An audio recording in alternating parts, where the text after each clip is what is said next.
तो वही जो पिछले वीडियो में हम लोगों ने किया था, पिछले में हम लोगों ने क्या क्या किया था। सबसे पहले तो हमने पढ़ा था कि गॉस लॉ क्या होता है। ठीक है, सबसे पहली चीज हमने पढ़ी थी कि गॉस लॉ क्या होता है। मेन मुद्दा ये था कि गॉस लॉ क्या होता है, फ्लक्स क्या होता है। ठीक है, अब गॉस लॉ और फ्लक्स को मिलाकर के हम एक इक्वेशन आती है phi equal to E dot D S का इंटीग्रेशन, और एक आती है phi is equal to Q by epsilon naught. ये दो चीज आती है, एक आती है phi equal to E dot D S और एक आता है phi is equal to Q by epsilon naught. हो गया भाई इतना। ठीक है, अब इन दोनों को जब मिला देते हैं तो Q by epsilon naught is equal to integration of E dot D S, एक इक्वेशन आ जाती है ये। तो ये तो हो गया गॉस लॉ। फिर हम लोगों ने देखा था प्रूफ ऑफ गॉस लॉ, फिर हम लोगों ने देखा था deduction of Coulomb's law from Gauss law. अगर अब मैं बोलूं कि प्रूफ ऑफ गॉस लॉ और deduction of Coulomb's law from Gauss law, तो जनरली पेपर में थोड़ा कम आते हैं ये दो डेरिवेशन। ठीक है, फिर हमने देखा था इनफाइनाइट लॉन्ग वायर है, उसकी वजह से, इनफाइनाइट लॉन्ग वायर की वजह से क्या बोलते हैं, जो इलेक्ट्रिक फील्ड होगी वो कितनी होगी यूजिंग गॉस लॉ। तो हमने 3 पॉइंट मान लिए थे, एक ये first surface, second surface, third surface. First point को जो माना है that represents all the point on this surface, ये चपटी सरफेस है, ये वाला पॉइंट रिप्रेजेंट करता है इस पॉइंट पे जितने भी सरफेसेस हैं, एंड ये वाला पॉइंट रिप्रेजेंट करता है कि कर्व सरफेस पे जितने भी पॉइंट्स हैं। क्लियर है चीज? चलो ठीक है भाई, तो ये तो हो गया गॉस लॉ की बात है। अब अगर मैं आगे की बातें करूं तो अगला था हमारा इनफाइनाइट लॉन्ग प्लेन शीट। ठीक है, तो ये चीज मेन है थोड़ी, इनफाइनाइट लॉन्ग प्लेन शीट। ठीक है, इसका हमने माना कि गॉसियन सरफेस बनाई ऐसे, और गॉसियन सरफेस एक इस साइड वाला, एक इस साइड वाला, और एक कर्व, क्योंकि इसकी थिकनेस है थोड़ी बहुत सॉरी, है ना, एक इस साइड है सरफेस, एक इस साइड, और थोड़ी बहुत मोटाई इसकी भी है, ये जो अपना ये है शीट है इसकी मोटाई भी है ना, तो थोड़ी बहुत इसकी कर्व सरफेस आएगी। It is nothing but like this यार, कि अगर एक कर्व ये वायर है तो एक चपटा सरफेस ये रहा, एक चपटा सरफेस ये रहा, और एक कर्व सरफेस है। तो सेम चीज है, अगर ये जो है इसकी कुछ तो मोटाई होगी, लेट सपोज ये रहा, इसकी कुछ तो मोटाई होगी ना, समझे? तो इसकी कितनी सरफेस बनेगी टोटल, एक सरफेस इस साइड की, एक सरफेस इस साइड की, और जो ये थोड़ी बहुत मोटी सी सरफेस है ये, इसका एक पॉइंट, 3 पॉइंट लिए थे। फिर हमने इसकी इलेक्ट्रिक फील्ड निकाल दी थी। ठीक है भाई, ये हो गया। इसका जो फॉर्मूला है वो थोड़ा इंपॉर्टेंट है, electric field is equal to sigma upon 2 epsilon naught. ये थोड़ा इंपॉर्टेंट है, इलेक्ट्रिक फील्ड का फॉर्मूला आता है सिग्मा अपॉन 2 एप्सिलॉन नॉट। क्या सबने ये प्रीवियस वीडियो देख के आए हो या ऐसे ही मुंह उठा के आ गए, पहले तो ये बता दो। ऐसे कितने लोग हैं जिन्होंने नहीं देखी अभी तक? पक्का? मैं पहले ही बोल रहा हूँ, जिसने नहीं देखी है या नहीं समझा है वो नहीं समझ में आने वाला भाई, गारंटी दे रहा हूँ आज की चीज। तो ये तो होगी भाई इसकी बात। अब जो पेपर के अंदर जो अगला डेरिवेशन आता है, देखो 2 डेरिवेशन करवाता हूँ, एक होता है होलो स्फेयर का और एक होता है सॉलिड स्फेयर। होलो स्फेयर एक अलग चीज है, सॉलिड अलग चीज है, और दोनों में ऐसा है कि जो सॉलिड स्फेयर वाला डेरिवेशन है ना, वो एक्चुअली हटा दिया गया है सिलेबस से। 2000 मैं बोल सकता हूँ 13-14 तक था, हमारे टाइम पे था 14 और 15 तक था, उसके बाद में हटा दिया था। इस साल वो होलो स्फेयर वाला भी हटा दिया था बिकॉज ऑफ कोविड, बट तुम्हारे केस में आएगा। अपन दोनों करते हैं, क्यों? क्योंकि जेईई मेन में डेरिवेशन का जो फॉर्मूला आता है वो तो दोनों का ही आता है। तो पहले हम लोग करते हैं किसका, होलो स्फेयर का। होलो स्फेयर, होलो चार्ज्ड स्फेयर। ठीक है, होलो चार्ज स्फेयर। अब सुनना है यहाँ पे इसका मीनिंग क्या, होलो चार्ज स्फेयर का मीनिंग क्या है ये समझना है। लेट्स सपोज एक मैंने स्फेयर लिया, ठीक है, ये चार्ज्ड है लेकिन अंदर कुछ भी नहीं है इसके, ये क्या, ये चार्ज्ड है, अंदर कुछ भी नहीं है। तो यहाँ पे हम लोग, यहाँ पे जो चार्ज है वो कहाँ पे बैठा हुआ है, पूरा का पूरा चार्ज सरफेस पे बैठा हुआ है। होलो चार्ज स्फेयर का मतलब होता है कि अंदर से होलो है पूरा, और चार्ज पूरा का पूरा कहाँ पे बैठा हुआ है, सरफेस पे बैठा हुआ है। ठीक है, तो this is hollow charge sphere. अच्छा जी, इसको मैं ये भी बोल सकता हूं solid conducting charged sphere, solid conducting charged sphere, एक ही बात, सॉलिड कंडक्टिंग चार्ज स्फेयर, ये भी बोल सकता हूं। क्यों भाई? कंडक्टिंग का मतलब जो कनेक्ट करता है, अब सिंपल सी बात है कि अंदर अगर सॉलिड है पूरा, मतलब लोहा भरा हुआ है अंदर और ये कंडक्टिंग है, तो चार्ज सारा का सारा मूव करके कहाँ कर, चार्ज क्या करता है, रिपेल करता है। एंड वो तब तक रिपेल करते जाएगा जब तक रिपल्शन मिनिमम ना हो जाए। रिपल्शन मिनिमम कहाँ पे होगा, सरफेस पे जा करके। तो सिंपल सी बात है, अगर एक कंडक्टिंग स्फीयर और अंदर चार्ज है पूरा, तो ये रिपेल करता करता करता करता कहाँ तक पहुंच जाएगा, सरफेस तक पहुंच जाएगा। क्लियर है? तो ये आ गया हमारा सॉलिड कंडक्टिंग चार्ज स्फीयर। अब मैं आगे की बात करता हूँ, ध्यान देना यहाँ पे। तो होलो चार्ज स्फीयर बोलूं या सॉलिड कंडक्टिंग चार्ज स्फीयर बोलूं, बात एक ही है। I repeat, hollow charge sphere मतलब या तो होलो अंदर कुछ भी नहीं है और यहाँ पे चार्ज बैठा हुआ है, ये बोलूं, या सॉलिड कंडक्टिंग चार्ज स्फीयर बोलूं, बात एक ही है। क्यों? सॉलिड कंडक्टिंग में पूरा का पूरा चार्ज मूव करके कहाँ आ गया, बाहर आ गया। कहाँ पे, सरफेस पे। तो दोनों की बात है कि सॉलिड कंडक्टिंग चार्ज स्फीयर या होलो चार्ज स्फीयर, बात एक ही होती है। ठीक है, चलो भाई, ये तो हो गई यहाँ की बात। अब करना क्या, मुद्दा क्या है? मुद्दा हमारा इलेक्ट्रिक फील्ड निकालना। कहाँ कहाँ पे? इलेक्ट्रिक फील्ड 3 पॉइंट पे निकालनी है। To find electric field, to find electric field by hollow charge sphere, hollow, to find electric field by hollow charge sphere of radius capital R, having charge capital Q at number 1 outside sphere, number 2 on sphere, and number 3 inside sphere। ठीक है, हम लोग को करना क्या है, हम लोग को इस ये जो होलो कनेक्टिंग स्फीयर है इसकी वजह से क्या निकालना है, हम लोग को निकालिए इलेक्ट्रिक फील्ड। कहाँ कहाँ पे? Outside sphere, on the sphere and inside sphere. ये 3 काम करने हैं हम लोग को। क्लियर है? चलो तो एक एक करके देखेंगे। इसको लिख लो, इसको फिर मैं मिटाऊंगा। इसको, ये जो चीज़ है इसको लिखो, फिर मैं मिटाऊंगा।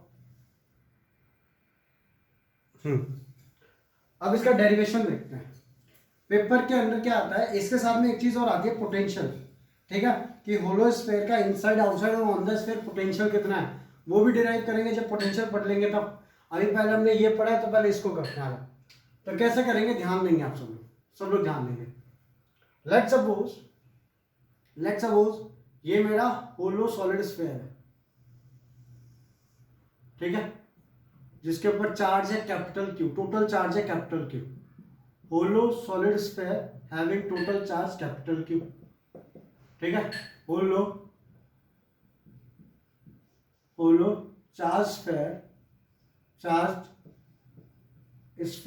Having charge capital Q and radius capital are.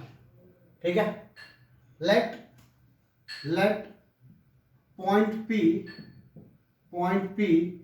is at distance small r। एक पॉइंट P है डिस्टेंस स्मॉल r पे, जहां पे हमको इलेक्ट्रिक फील्ड निकालनी है।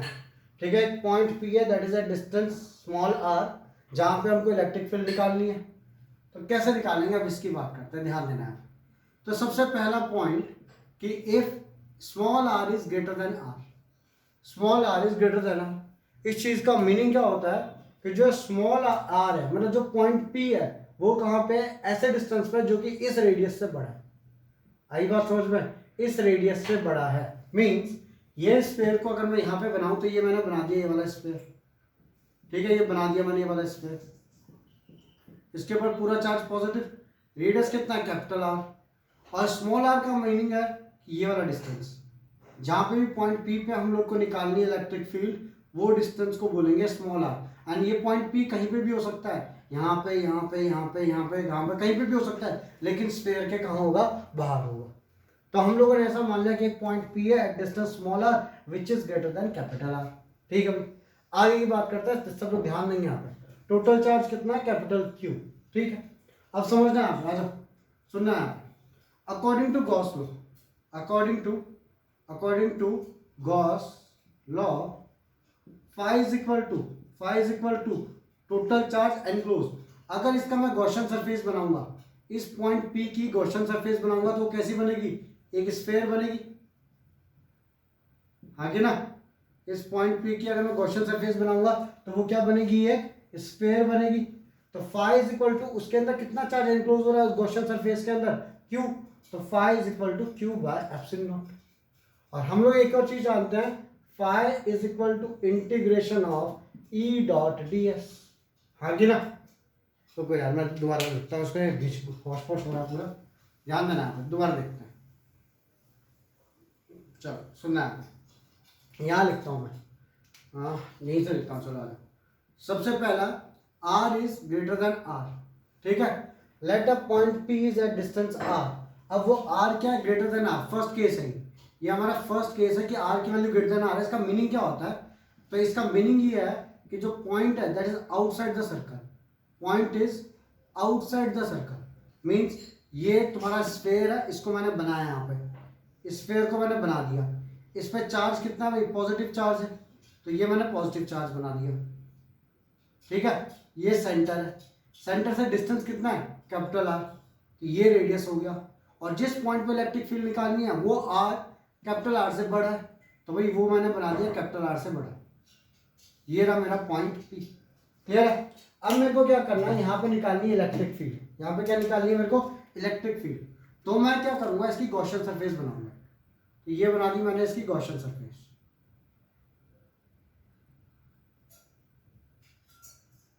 ठीक है, ये बना दी मैंने इसकी गॉसियन सरफेस। अब मैं आगे की बात करता हूँ। गॉसियन सरफेस बनाने के बाद में मैं गॉसियन सरफेस के अंदर एक पॉइंट लेता हूँ, ये पॉइंट P है, यहाँ पे छोटा सा वो लेता हूँ surface vector, that is ds vector. ds vector का डायरेक्शन कहाँ की ओर होगा, तो सिंपल सी बात है, ds वेक्टर का डायरेक्शन होगा परपेंडिकुलर टू द सरफेस। भाई इस चार्ज की वजह से इलेक्ट्रिक फील्ड कहाँ की ओर होगी, खुद सोचो, अगर यहाँ पे टेस्ट चार्ज को रख दिया होता तो ये इसको रिपेल करता था, तो इस चार्ज की वजह से इलेक्ट्रिक फील्ड होगी बाहर की ओर, ठीक है। तो इलेक्ट्रिक फील्ड भी बाहर की ओर होगी, ds वेक्टर भी बाहर की ओर होगा, ठीक है। चलो आगे की बात करते हैं, अब आते हैं डेरिवेशन पे। तो हम जानते हैं according to Gauss law, according to Gauss law, according to Gauss law, पहले ये लिखना है ऊपर वाला, उसके बाद में लिखना है according to Gauss law, phi is equal to charge enclosed by the Gaussian surface. कितना है charge enclosed by the Gaussian surface, that is total charge. Total charge की वैल्यू कितनी है, Q बाय एप्सिलॉन नॉट, ठीक है, ठीक है भाई। बट हम लोग ये जानते हैं phi is equal to integration of E dot ds भी होता है, ठीक है। तो चलो भाई ये निकाल लेते हैं। तो phi is equal to integration of E ds, और E और ds के बीच में एंगल कितना है, दोनों इधर की ओर है, तो एंगल है 0 डिग्री, तो cos 0 डिग्री, cos 0 कितना होता है, 1 होता है, तो phi is equal to E ds, cos 0 की वैल्यू होगी 1। अब E phi is equal to ये रहा, phi equal to Q by epsilon naught है, इक्वेशन 1 इक्वेशन 2 दोनों को इक्वेट करो, तो phi is equal to, sorry integration भी है यहाँ पे, E तो बाहर आ जाएगा बट इंटीग्रेशन ऑफ ds, तो phi is equal to E into integration of, sorry phi नहीं, Q by epsilon naught, Q by epsilon naught, ऐसा मत लिखो, इसको रुको दो, ऐसे लिखो, E dot E integration of ds is equal to Q by epsilon naught. भाई phi equal to integration ds है, phi equal to Q by epsilon naught है, तो ये दोनों भी इक्वल होंगे। चलो इंटीग्रेशन ऑफ ds करो इसको, ये छोटा छोटा छोटा ds ऐड करते जाओगे तो ये पूरी सरफेस मिलेगी, और ये एक स्फेयर है मेरा, तो स्फेयर का इंटीग्रेशन कितना होगा, एरिया का पूरा 4 पाई r स्क्वायर, उठा के रख दो भाई, तो E into 4 pi r square is equal to Q by epsilon naught. तो E is equal to 1/4 pi epsilon naught Q by r square, therefore E is equal to K Q by r square. ये आ गया तुम्हारा electric field का formula, clear है, कोई बहुत बड़ी बात नहीं है, नॉर्मल फॉर्मूला है। अगर वैसे भी कोई बोलता है कि भाई बताओ यहाँ पे इलेक्ट्रिक फील्ड कितनी है, तो भी मैं क्या करता, पूरे के पूरे जो चार्ज है स्फेयर का उसको सेंटर पे मान लेता, और यहाँ से उठा करके डिस्टेंस स्मॉल r था, भाई यहाँ से लेके यहाँ तक का डिस्टेंस कितना था, स्मॉल r, मैं फॉर्मूला लगा देता KQ बाय स्मॉल r का होल स्क्वायर, ठीक है। अब आगे की बात करता हूँ, सेकंड केस। सेकंड केस है भाई, if r is equal to r equal to r हो जाए, तो देखो वहां पे r इक्वल टू r हो जाएगा, तो ये मेरा स्फेयर है, ठीक है, ये मेरा स्फेयर है, और इसके ऊपर चार्ज बैठा हुआ है प्लस, ये मेरा स्फेयर है, इसके ऊपर चार्ज बैठा हुआ है प्लस, और यहाँ पे ये कितना है, आर है।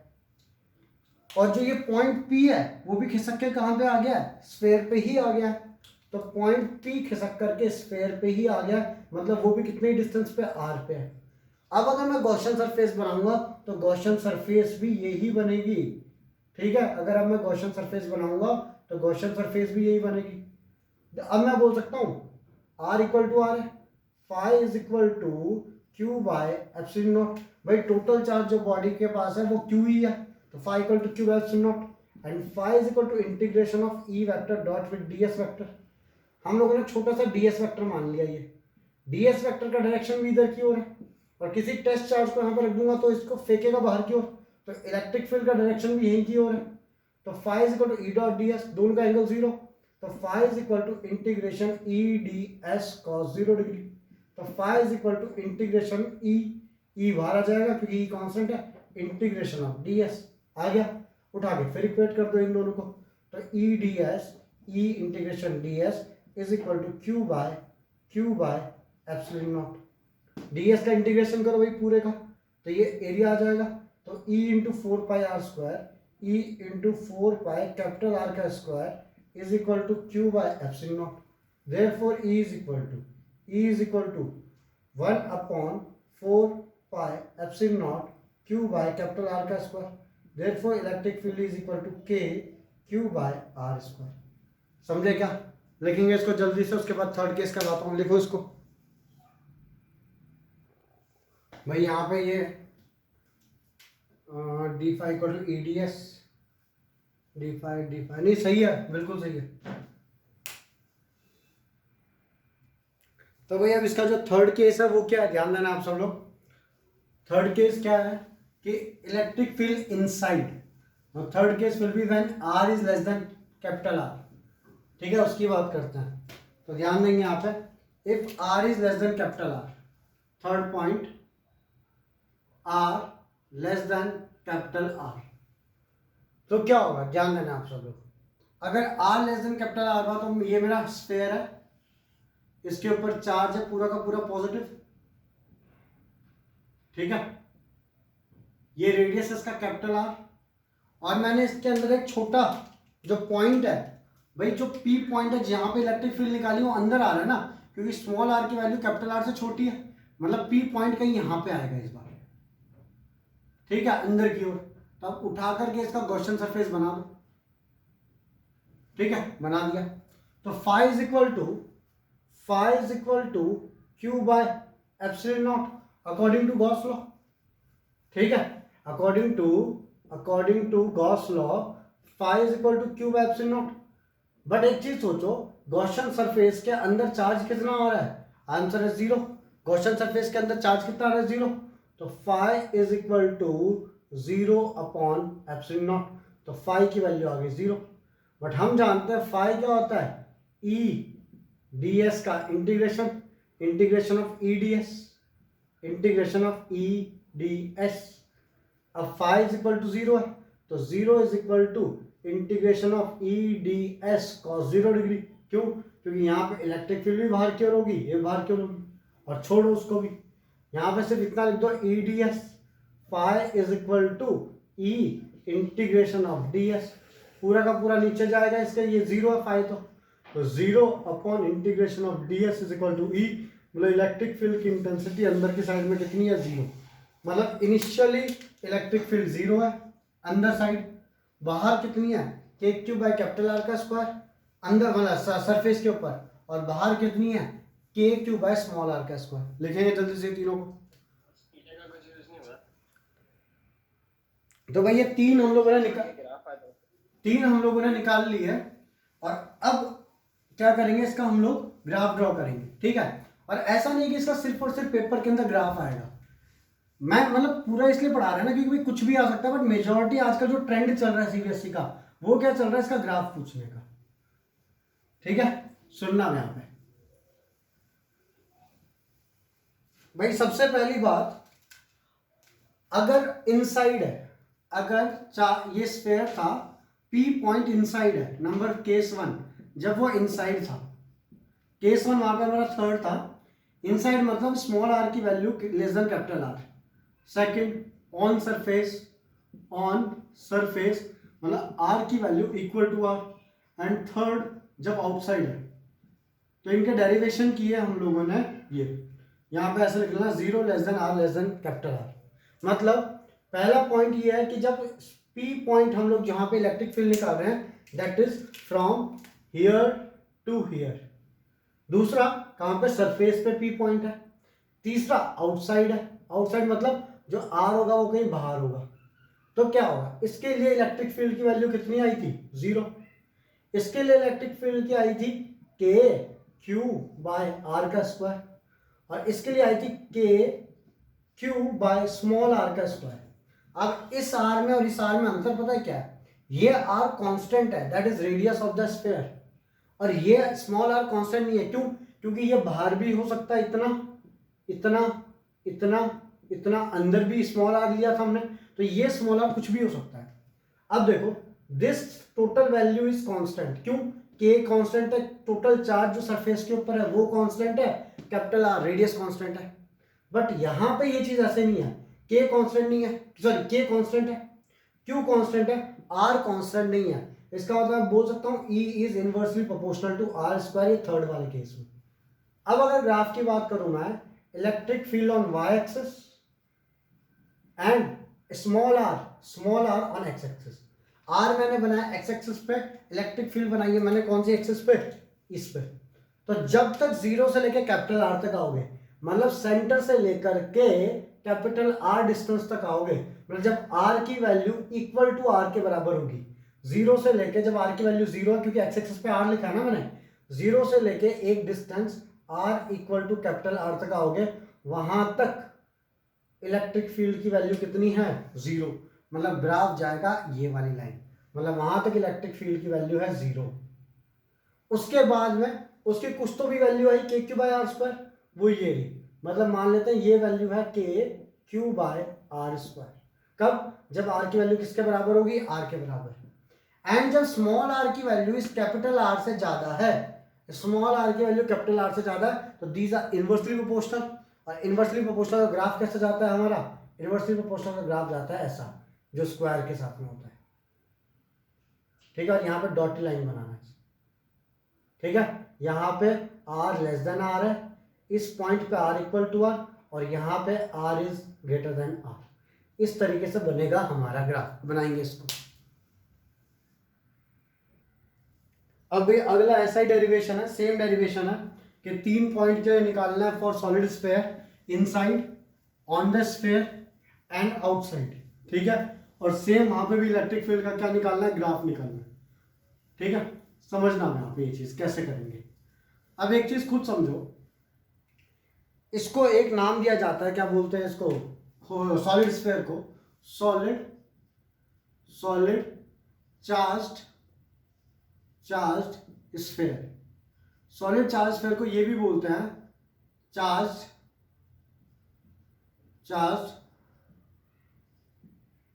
Non conducting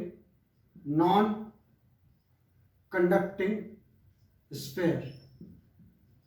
charge non conducting sphere मतलब अंदर भी कुछ मटेरियल बैठा हुआ है, ऐसा नहीं कि होलो है, अंदर से अंदर मटेरियल बैठा हुआ है, और इस पूरे पे क्या बैठा हुआ है, चार्ज बैठा हुआ है। लेकिन ये नॉन कंडक्टिंग मटेरियल है, नॉन कंडक्टिंग मटेरियल है, इसका मतलब है चार्ज यहां से कंडक्ट होकर के सरफेस तक नहीं जाएगा। क्लियर है? दोबारा बोलता हूं, अंदर क्या बैठा हुआ है, ये चार्ज बैठा हुआ है। ठीक है, और ये नॉन कंडक्टिंग मटेरियल है, नॉन कंडक्टिंग स्फीयर है। अब नॉन कंडक्टिंग स्फीयर है तो चार्ज है वो यहां से कनेक्ट होकर के ऊपर तक, क्या बोलते हैं, ये सरफेस तक नहीं जाएगा, वो अंदर का अंदर बैठा रहेगा, इसलिए इसको बोला जाता है सॉलिड चार्ज स्फीयर। ठीक है, अब सुनना है, सॉलिड चार्ज स्फीयर का मतलब क्या है। सॉलिड चार्ज स्फीयर का मतलब है कि एक स्फीयर है जिसके अंदर पूरा चार्ज बैठा हुआ है। ठीक है, पूरा का पूरा चार्ज अंदर भी बैठा हुआ है।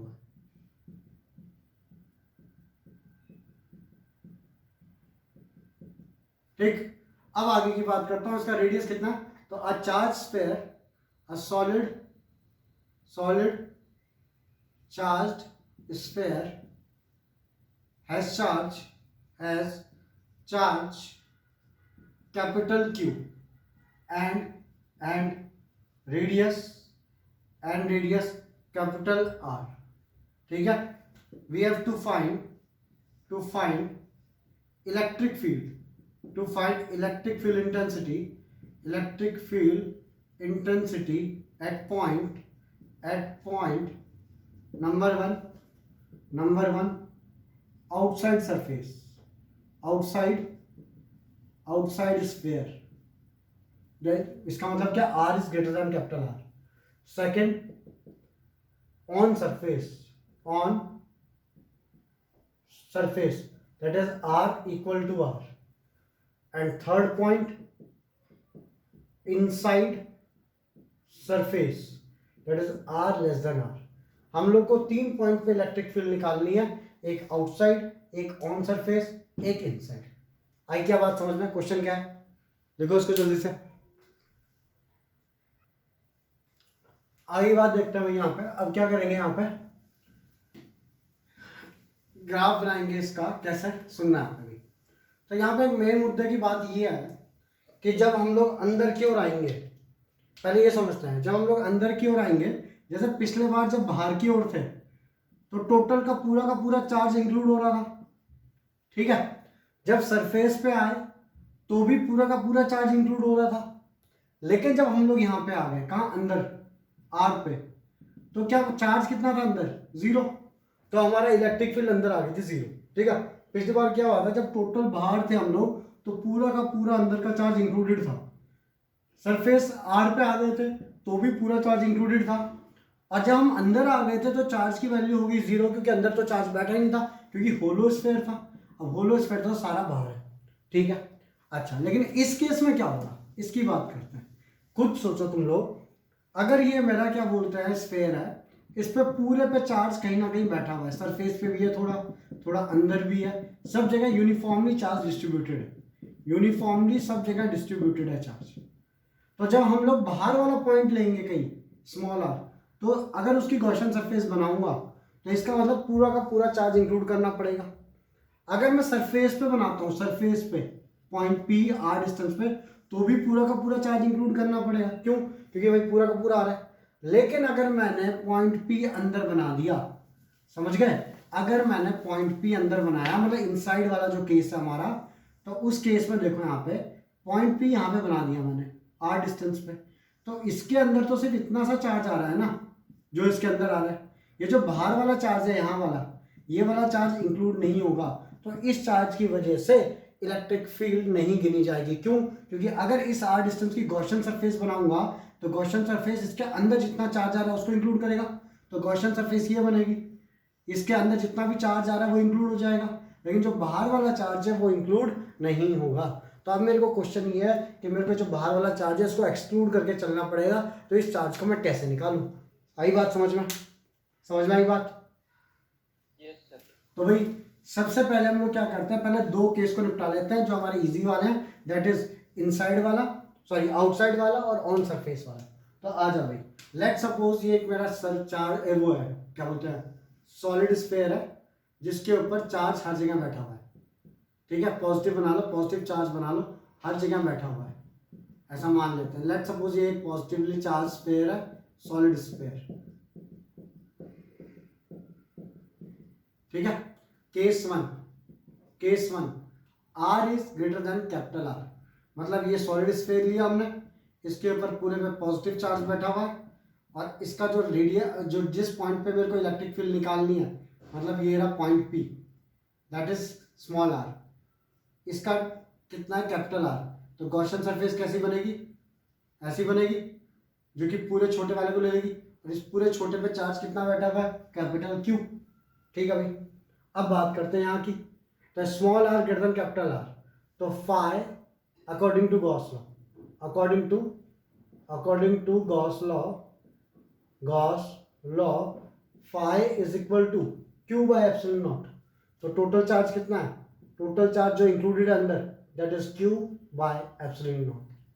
बट हम जानते हैं कि फाई कितना होता है, phi is equal to E dot D S का इंटीग्रेशन.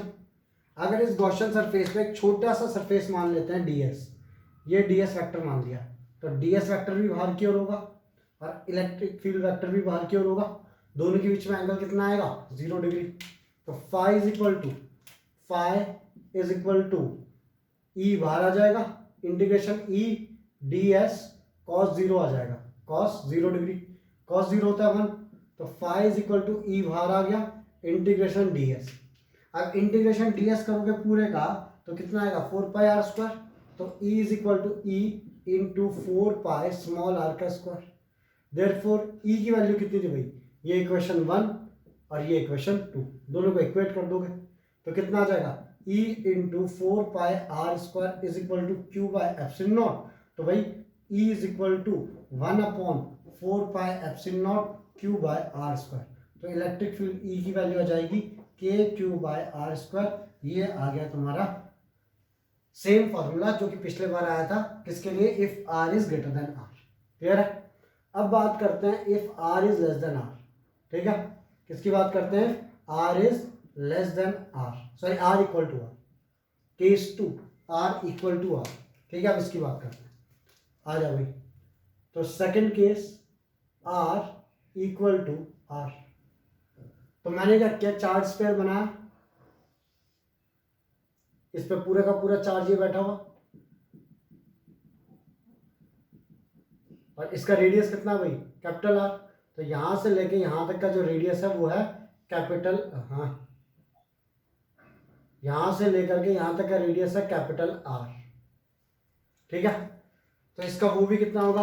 क्या बोलते हैं गॉसियन सरफेस का? आर इक्वल टू आर है ना, तो स्मॉल आर की वैल्यू इक्वल टू है कैपिटल आर। ठीक है भाई। Now according to Gauss law, तो गॉसियन सरफेस क्या बनेगी पहले? तो यही इसकी गॉसियन सरफेस बनेगी भाई, क्योंकि यहीं पे हमको इलेक्ट्रिक फील्ड निकालनी है, तो गॉसियन सरफेस भी यही बनेगी। तो according to Gauss law, phi is equal to Q by epsilon naught. Q, क्योंकि इस गॉसियन सरफेस के अंदर कितना चार्ज बैठा हुआ है? Capital Q. तो phi equal to Q by epsilon naught. तो phi is equal to integration of E dot D S.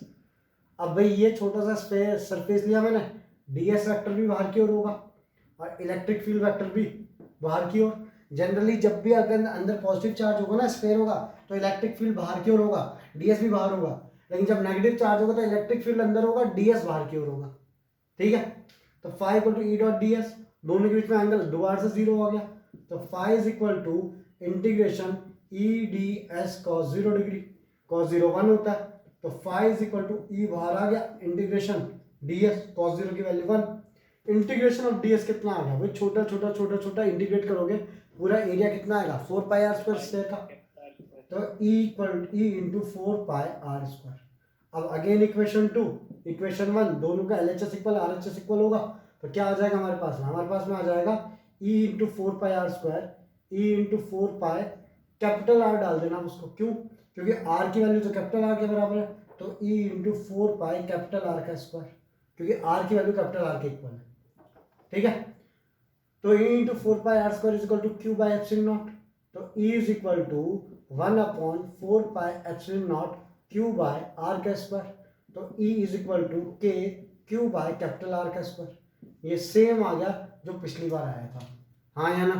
देखेंगे इसको जल्दी से, तो आगे मेरे को जगह चाहिए और। चलो भाई इसका थर्ड पार्ट देखता हूँ, if r is less than capital R। ठीक है, सबसे ज्यादा इंपॉर्टेंट वही है।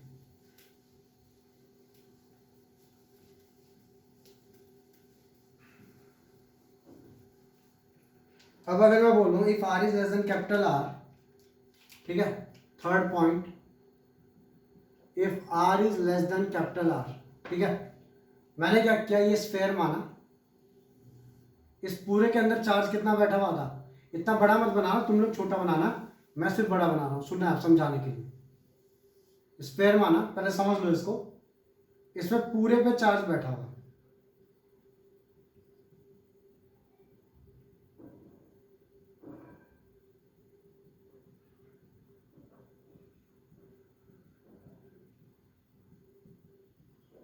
तुम लोग छोटा बनाना, इसको मैं पहले बोल रहा हूँ, जितने पहले वाला बनाया उतना ही बनाना।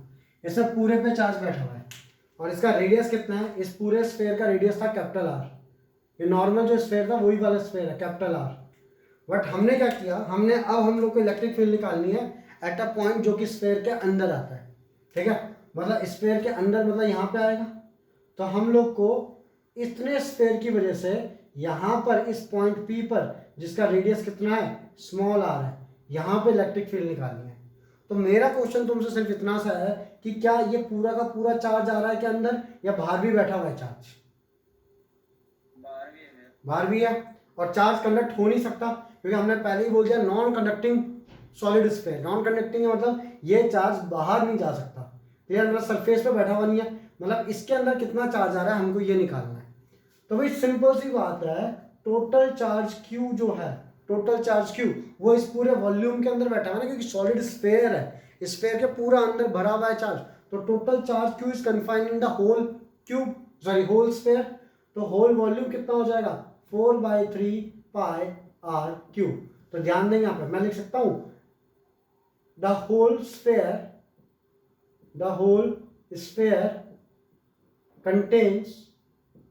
contains total charge capital Q, ठीक है। let the small sphere जो कि हमने गॉसियन सरफेस बनाई है, ये गॉसियन सरफेस बनाई है ना हमने, let the small sphere of radius r contains small charge Q, या स्मॉल मत लिखो, सिर्फ चार्ज लिखो, ठीक है। The whole sphere contains the total charge capital Q, पूरे स्फेयर के ऊपर टोटल चार्ज है capital Q, and small sphere of radius r contains small charge Q।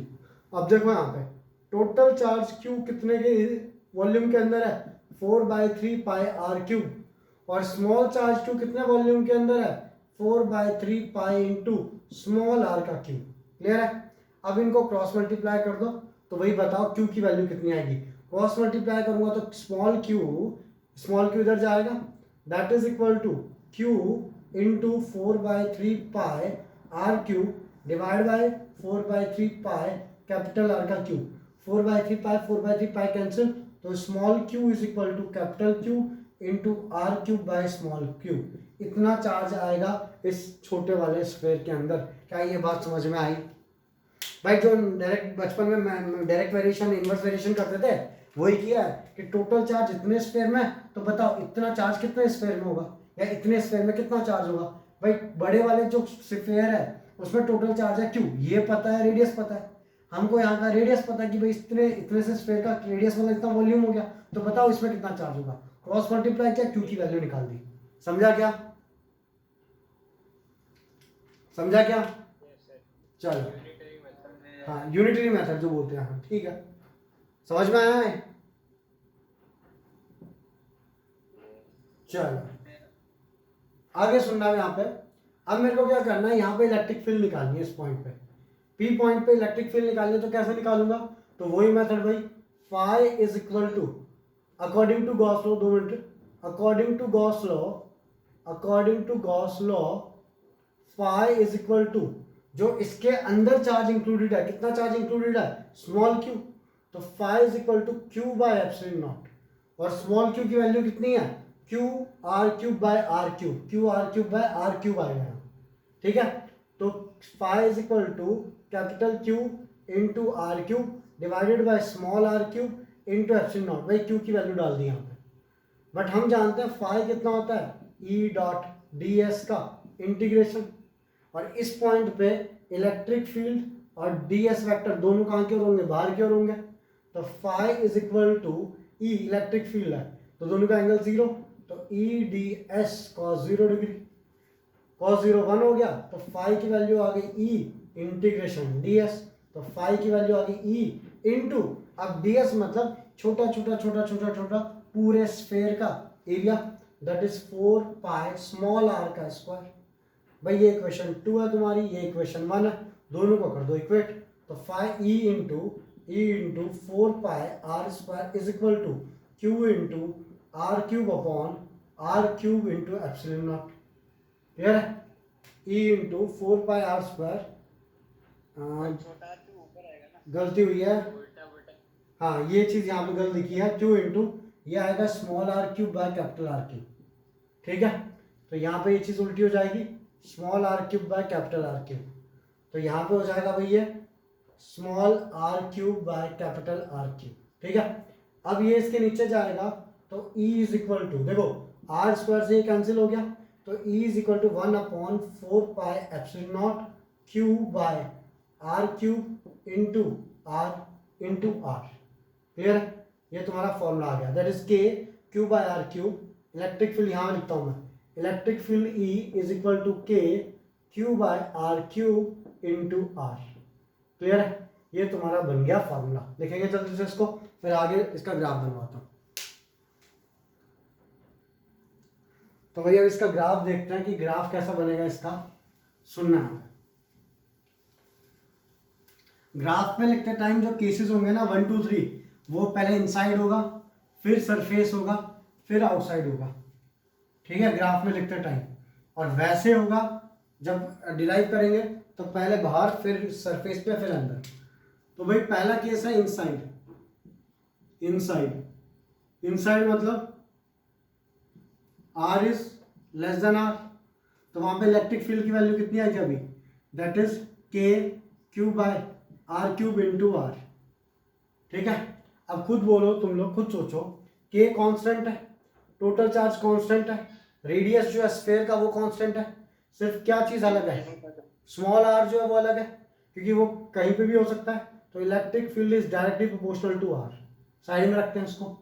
Second thing, second on sphere R equal to capital R, तो electric field का formula था K Q by R square. Third thing inside sphere R is outside sphere R is greater than R, तो electric field का formula था E is equal to K Q by, तो K constant है, Q constant है, therefore electric field inversely proportional to R square. ये यहाँ पे, ये इनसाइड। अब अगर मैं ग्राफ की बात करूं, तो ध्यान देना आप सब लोग। यहां पे मैंने y एक्सिस पे बनाया इलेक्ट्रिक फील्ड, x एक्सिस पे बनाया r डिस्टेंस।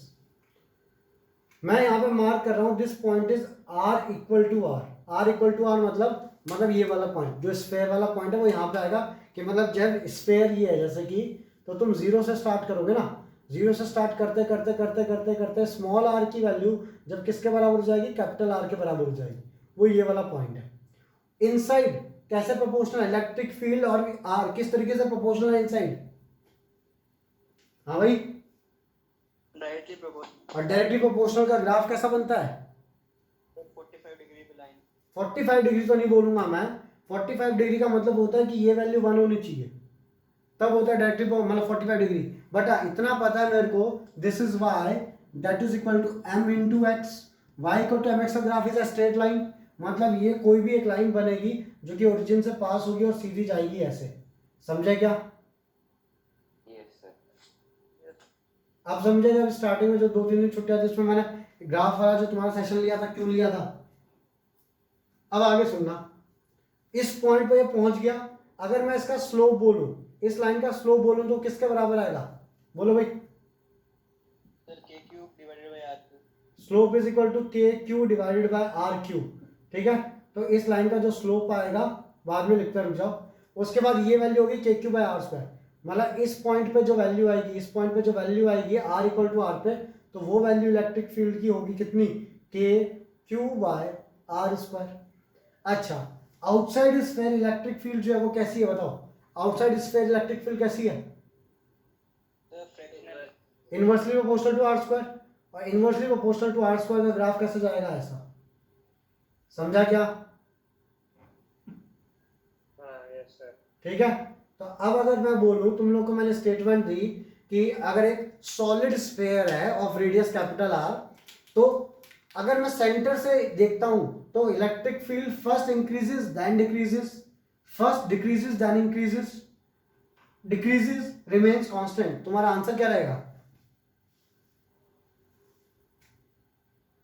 इलेक्ट्रिक फील्ड पहले बढ़ रही है फिर घट रही है, या कांस्टेंट रह रही है, या जीरो है, या पहले कम हो रही है फिर बढ़ रही है? क्या रहेगा आंसर? पहले बढ़ रही है फिर डिक्रीज, पहले बढ़ रही है। समझ गए? तो यहाँ पे ग्राफ से पता लग रहा है कि पहले बढ़ रही है और फिर कम हो रही है। और ये जो लाइन आई, लेट सपोज इसका एंगल है थीटा, मान लेते हैं इस लाइन का एंगल है थीटा, और हम जानते हैं जो स्लोप होता है, slope is equal to tan theta, और स्लोप की वैल्यू कितनी होती है? y इक्वल टू mx, कितनी है? That is equal to k q by r cube. ये इसके स्लोप के बराबर है। लिखेंगे इसको जल्दी से।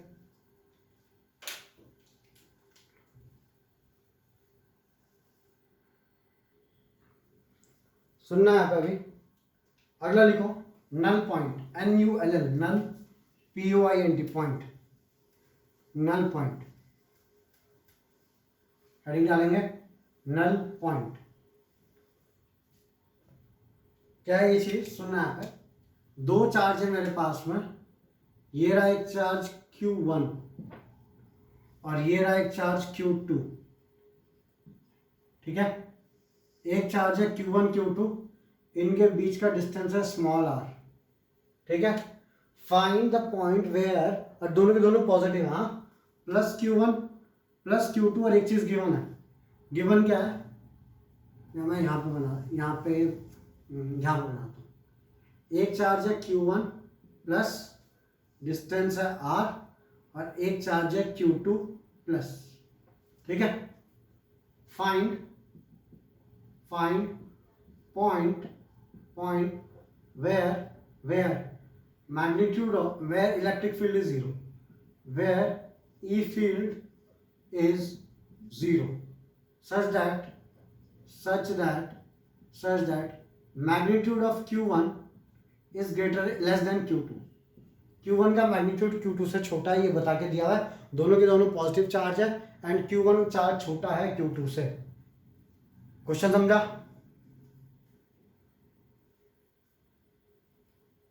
समझा क्या? हम लोग को ये निकालना है कि कहां पर इलेक्ट्रिक फील्ड की वैल्यू जीरो होगी। क्या ये क्वेश्चन समझा? हाँ यस सर। बाकी लोग के पास यहाँ पे होगी। चलो वो देखते हैं कहां पे होगी, बट क्वेश्चन समझा ना सबको? Yes sir. चलो यस सर। अब सुनना है यहाँ पे। इक्वेटोरियल पोजीशन है। लेट सपोज ये Q1 है मेरा, और ये चार्ज Q2 है। पहली बात कि मैं मान लेता हूं यहां पे कहीं इलेक्ट्रिक फील्ड x डिस्टेंस है, टोटल डिस्टेंस r था। ठीक है, तुम पहले कंसेप्ट समझना। अगर मैंने बोला इलेक्ट्रिक फील्ड जो होगी इस पॉइंट पे, ये पॉइंट A है, ये पॉइंट B है, और ये पॉइंट C है, तो इलेक्ट्रिक फील्ड जो होगी चार्ज 1 की वजह से, electric field due to charge 1, that is K Q1 by x square. हाँ या ना भाई? इस वाले की वजह से यहाँ पे इलेक्ट्रिक फील्ड होगी K इंटू उसका चार्ज कितना है Q1 अपॉन x स्क्वायर, और डायरेक्शन कहाँ होगा? क्योंकि ये पॉजिटिव चार्ज है तो ये रिपेल करेगा, तो डायरेक्शन होगा इस साइड में। अच्छा, electric field due to K Q2 by r minus x का होल स्क्वायर, एंड डायरेक्शन उल्टा, क्यों? क्योंकि ये भी पॉजिटिव चार्ज है, ये रिपेल करेगा। हाँ या ना? बोलो भाई। लेकिन एक बात बताओ, क्या ये दोनों फील्ड बराबर हो सकती है क्या? नहीं। क्यों? क्यों? छोटी होगी क्योंकि डिनोमिनेटर है ना। खुद सोचो, बड़ी होगी। चार्ज जो ये नहीं, ये चार्ज बड़ा है इस चार्ज से। हाँ या ना? सॉरी, Q1 छोटा है, Q1 छोटा है Q2 से, Q1 छोटा है Q2 से, मतलब ये ओवरऑल वैल्यू को कम कर रहा है और ये ओवरऑल वैल्यू को ज्यादा कर रहा है। मानते हो? लेकिन एक चीज और देखो, इसका जो डिनोमिनेटर है, डिनोमिनेटर छोटा है जो कि ओवरऑल वैल्यू को वापस से बढ़ा रहा है, इसका डिनोमिनेटर बड़ा है जो कि ओवरऑल वैल्यू को वापस से कम कर रहा है, एंड हेंस कभी ना कभी ये दोनों की वैल्यू इक्वल हो सकती है। हाँ या ना? लेकिन अगर मैंने वहीं पे, अगर मैंने इस पॉइंट को यहाँ पे मान लिया होता, लेट सपोज Q2 के पास में मान लिया होता y पॉइंट, तो ये डिस्टेंस बचता था r माइनस वाई।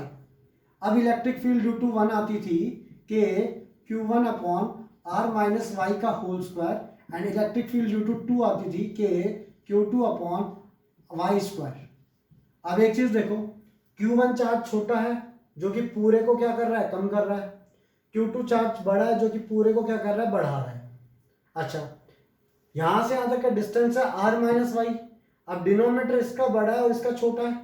जब डिनोमिनेटर बड़ा है तो ये ओवरऑल वैल्यू को और कम कर रहा है, इसका डिनोमिनेटर छोटा है तो ओवरऑल वैल्यू को और बड़ा कर रहा है। क्या ये दोनों वैल्यू कभी इक्वल हो सकती हैं? नो नहीं हो सकती। क्यों? इस केस में न्यूमरेटर डिनोमिनेटर दोनों ही वैल्यू को छोटा बना रहे हैं, इस केस में डिनोमिनेटर न्यूमरेटर दोनों वैल्यू को बड़ा बना रहे हैं। बट यहाँ पे क्या हो रहा है कि एक न्यूमरेटर छोटा बना रहा है तो डिनोमिनेटर उसको बड़ा बना रहा है, यहाँ पे न्यूमरेटर बड़ा कर रहा है तो डिनोमिनेटर उसको छोटा कर रहा है, एंड हेंस ये दोनों वैल्यू कभी ना कभी इक्वल हो सकती है। तो इससे मुझको ये पता लग गया कि नल पॉइंट कहाँ पे होगा। Null point will always be near to the smaller charge. Null point will always be near to smaller charge. Clear है चीज? क्लियर है? बोर्ड में एक मार्क्स का क्वेश्चन आया हुआ है कि यहाँ पे एक चार्ज है Q1, यहाँ पे एक चार्ज है Q2 and null point is here. Clear है? और फिर बोला था कि बताओ इससे क्या कंक्लूजन निकाल सकते हो, एक मार्क्स का क्वेश्चन। तो आंसर है कि चार्ज Q1 छोटा होगा चार्ज Q2 से, ये कंक्लूजन इससे निकलता है। बोल भाई उमेश, डाउट क्या? तो सर इस पॉइंट पे इलेक्ट्रिक फील्ड इंटेंसिटी जीरो होगी क्या? हाँ, इलेक्ट्रिक फील्ड इंटेंसिटी जीरो होगी क्योंकि इस पॉइंट पे equal and opposite electric field लगेगी। समझा क्या? इसलिए तो बोला उसको नल पॉइंट। ठीक, अब आगे सुनना। अब भाई बात ये तो निकल गया x हमने मान लिया था, बट भाई कितना है ये x की वैल्यू होगी कितनी, ये निकालना है। तो electric field due to charge 1 at this point is equal to, उसका जो मैग्नीट्यूड आएगा that is equal to k Q1 by x square, and electric field due to charge 2 at this point is equal to k Q2 upon r minus x का whole square. ठीक है, but दोनों के दोनों field क्या equal है, किस point पे, सी पॉइंट पे। तो एट पॉइंट सी जो कि हम मान के चल रहे हैं कैसा पॉइंट है, नल पॉइंट। पहले तो हमने पता किया कि ये जो पॉइंट सी है वो किसके पास में होगा, तो छोटे वाले चार्ज के पास में होगा। At point C null point E1 का magnitude is equal to E2 का magnitude. Therefore, k Q1 by x square is equal to k Q2 by r minus x का होल स्क्वायर। k से k cancel हो गया। Clear है? ये चीज इधर जाएगी तो r minus x by x का whole square is equal to Q2 by Q1। भाई रूट ले लो, तो r minus x by x is equal to root of Q2 by Q1। तो भाई ये कटेगा तो r by x minus 1 is equal to root of Q2 by Q1 आ गया। अब कितना आ जाएगा, तो r by x is equal to root of Q2 by Q1 plus 1। तो x is equal to, x इधर जाएगा ये पूरा नीचे आ जाएगा, x is equal to r upon root of Q2 by Q1 plus 1। ये आ गई तुम्हारी x की वैल्यू। और कहाँ से ये डिस्टेंस, फ्रॉम Q1, ये जो डिस्टेंस आया कहाँ से है, छोटे वाले चार्ज से। तो छोटे वाला चार्ज मतलब फ्रॉम Q1। क्लियर है ये चीज? समझा गया सबको? लिखेंगे। चलो, अभी हमारे पास में जो चार्ज थे वो कैसे टाइप के थे, दोनों एक जैसे चार्ज थे, पॉजिटिव चार्ज। अगर दोनों नेगेटिव चार्ज होते तो भी कोई ज्यादा फर्क नहीं पड़ता। ये नेगेटिव चार्ज अगर इसको मैं बना देता, सुनना खींचते एक दूसरे के पास। हाँ, अगर यहाँ पे मैं नेगेटिव चार्ज बना देता, 2 मिनट, यहाँ पे माइनस लिखता, यहाँ पे माइनस लिखता, तो ये वाला इसको अट्रैक्ट करता, ये वाला इसको अट्रैक्ट करता, पूरा का पूरा डेरिवेशन सेम रहता। बस यहाँ पे वहां पे इलेक्ट्रिक फील्ड ऐसे और ऐसे थी, इसकी वजह से इलेक्ट्रिक फील्ड यहाँ पे थी, इसकी वजह से इलेक्ट्रिक फील्ड यहाँ पे थी, यहाँ पे इसकी वजह से इधर होगी, इसकी वजह से इधर, बाकी पूरा डेरिवेशन सेम रहेगा। चीज ये चेंज कहाँ पे होगी, जब एक चार्ज हो जाएगा पॉजिटिव और एक चार्ज हो जाएगा नेगेटिव।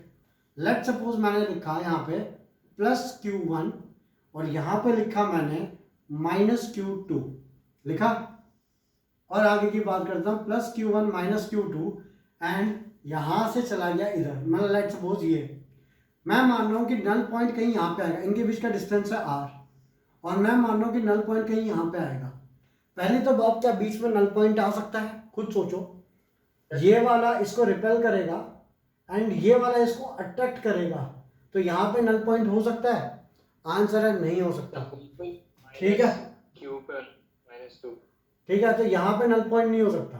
तो यहाँ पे क्या गिवन है, two charges plus Q1 and minus Q2 such that magnitude of Q1 is less than magnitude of Q2। हम सिर्फ मैग्नीट्यूड की बात कर रहे हैं, इसका Q1 का मैग्नीट्यूड Q2 से छोटा है।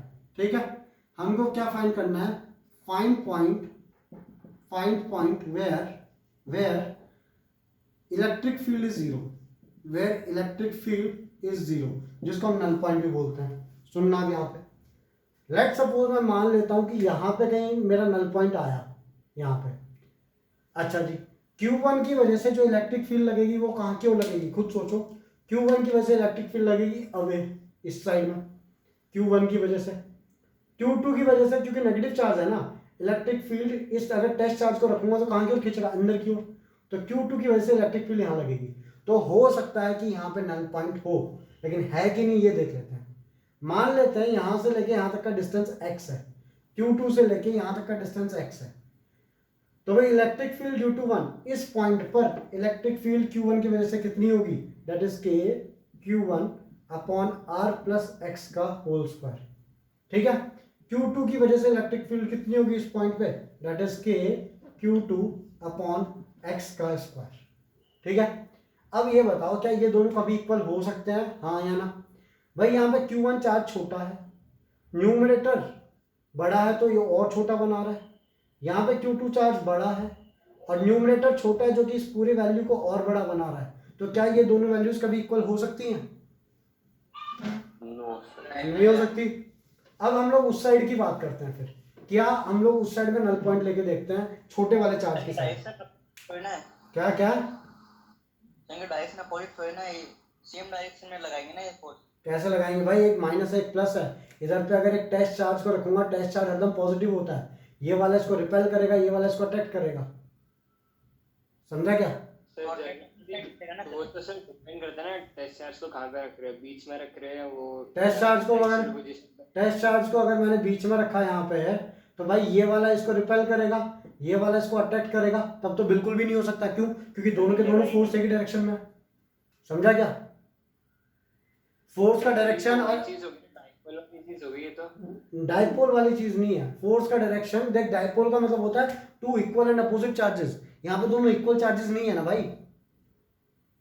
अच्छा ठीक है, समझा, तो सेम ही रहेगा ना दोनों का। क्या क्या सर कहीं पे भी रख लो, दोनों का डायरेक्शन तो सेम ही रहेगा ना। किस चीज का डायरेक्शन भाई,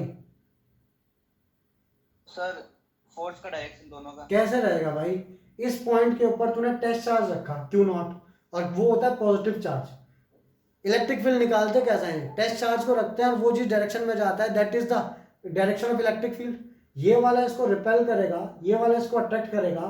तो इस पूरी लाइन पे यहाँ से लेके यहाँ तक कहीं पे इलेक्ट्रिक फील्ड जीरो हो ही नहीं सकती। क्यों, क्योंकि दोनों का डायरेक्शन एक ही साइड में आ रहा है, तो दोनों ऐड हो जाएंगी ना, हाँ कि ना। सर वही तो कह रहे थे कब से। उमेश समझा क्या, यस सर। और अगर मैंने यहाँ पे रखा तो भाई इसकी वजह से रिपल्शन हुआ, बट इसकी वजह से अट्रैक्शन हुआ, बट वैल्यूज इक्वल नहीं आ रही है, एक बड़ी वैल्यू आ रही है, एक छोटी वैल्यू आ रही है। तो अब हम छोटे वाले चार्ज के पास जाते हैं। छोटे वाले चार्ज के पास हम मानते हैं कि यहाँ पे हमने एक टेस्ट चार्ज रखा Q0 C पॉइंट पे। ठीक है, ये पॉइंट A है, ये पॉइंट B है। अब हम लोग पहले चेक करते हैं क्या ये वैल्यूज इक्वल हो भी सकती हैं या नहीं हो सकती। तो चेक करते हैं, तो ध्यान देना यहाँ पे K Q1 electric field due to 1 is K Q1 by x square, क्योंकि ये डिस्टेंस हमारा x है और ये डिस्टेंस कितना होगा, electric field due to 2 that is K Q2 upon R plus x का होल स्क्वायर। अब खुद सोचो मेरे को, यहाँ पे Q1 चार्ज छोटा है बट ये डिस्टेंस छोटा है जो कि पूरी वैल्यू को क्या कर रहा है, बड़ा बना रहा है। यहाँ पे Q2 चार्ज बड़ा है लेकिन ये डिस्टेंस बड़ा है जो कि पूरी वैल्यू को छोटा बना रहा है। तो क्या कभी ना कभी ये दोनों वैल्यूज इक्वल हो सकती हैं, यस सर। हाँ कि ना। इसका मतलब जो हमारा नल पॉइंट आएगा वो कहाँ की ओर आएगा, तो नल पॉइंट हमारा बाहर की ओर आएगा और वो भी छोटे वाले चार्ज के पास में। तो अब यहाँ पे एक चीज देखो, यहाँ पे अब यहाँ पे देखना कि electric field due to 1 is equal to, उसका magnitude is equal to K Q1 by x square. Electric field due to 2 का magnitude is equal to K Q2 upon R plus x का whole square. At point C, at point C जो कि null point हमारा, null point, वहां पे दोनों की electric field equal and opposite आएगी, क्योंकि भाई यहाँ पे electric field due to A इस डायरेक्शन में है और electric field due to B इस डायरेक्शन में है, क्योंकि ये रिपल्शन देगा, ये अट्रैक्शन देगा। तो therefore k q1 upon X square is equal to k q2 upon r plus X का होल स्क्वायर। k से k कैंसिल हो गया, क्लियर है, ये चीज ऊपर जाएगी। तो r प्लस एक्स का होल स्क्वायर अपॉन x, मतलब होल ऐसे लिख सकता हूँ, that is equal to q2 by q1। तो r plus X by X is equal to root of q2 by q1। ये बेसिक मैथ्स है तुम्हारी, फिजिक्स वहीं पे खत्म हो गई थी, पहले ही बोल रहा हूँ। r by X plus one is equal to root of q2 by q1। तो r by X is equal to root of q2 by q1 minus one. तो x की वैल्यू निकाल लो, तो x is equal to r upon root of q2 by q1 minus one, और ये जो डिस्टेंस है ये x, दैट इज फ्रॉम छोटा वाला चार्ज, दैट इज q1। समझा क्या, समझा क्या भाई सब लोग? Yes sir. अब एक बात बताना, जब एक पॉजिटिव चार्ज है और एक नेगेटिव चार्ज है, मतलब डिसलाइक चार्जेस हैं, तो नल पॉइंट कहां पे आ रहा है? बाहर, हाँ या ना? और जब दोनों के दोनों पॉजिटिव होते हैं या जब दोनों के दोनों नेगेटिव चार्ज होता है, तो नल पॉइंट कहां पे आता है? अंदर की ओर। तो अब एक बार बताओ, मेरे को पेपर के अंदर क्वेश्चन था कि there are two charges Q1 and Q2 and null point is here, the two conclusions that you can draw from this figure. तो पहला कंक्लूजन तो मैंने बता दिया कि Q1 वाला चार्ज छोटा होगा, क्यों? जिसके पास में होता है नल पॉइंट, जिसके पास में होता है वो चार्ज छोटा होता है। पहला कंक्लूजन मैंने बता दिया। दूसरा कंक्लूजन तुम लोग बता दो, नल पॉइंट बाहर रखा है या अंदर है? बताओ, बाहर है या अंदर है? अंदर है। तो nature of the charges, very good, nature of the charges इधर मतलब दोनों पॉजिटिव होंगे या दोनों नेगेटिव, मतलब लाइक चार्जेस होंगे। अगर यही काम उसने ऐसे पेपर में दिया होता कि this is charge Q1, this is charge Q2, और यहाँ पे दिया होता एक्स डिस्टेंस पे नल पॉइंट दिया होता, द टू कंक्लूजंस, पहला Q1 चार्ज छोटा है, दूसरा दे आर डिसलाइक चार्जेस। लिखेंगे इसको जल्दी से। तो भाई यहाँ पे हमारा खत्म होता है पूरा का पूरा चैप्टर कंप्लीट 1, ठीक है। फिर इसका चैप्टर 1 कंप्लीट हो गया। आगे पिछले वीडियो देख लेना जिसने नहीं देखे। अगली बार जब हम लोग मिलेंगे तब करेंगे इसके न्यूमेरिकल्स, ठीक है। जो प्रीवियस सर में आए हुए क्वेश्चन और न्यूमेरिकल्स है वो करेंगे अगली बार से स्टार्ट, ठीक है। चलो भाई, थैंक यू, बाय बाय।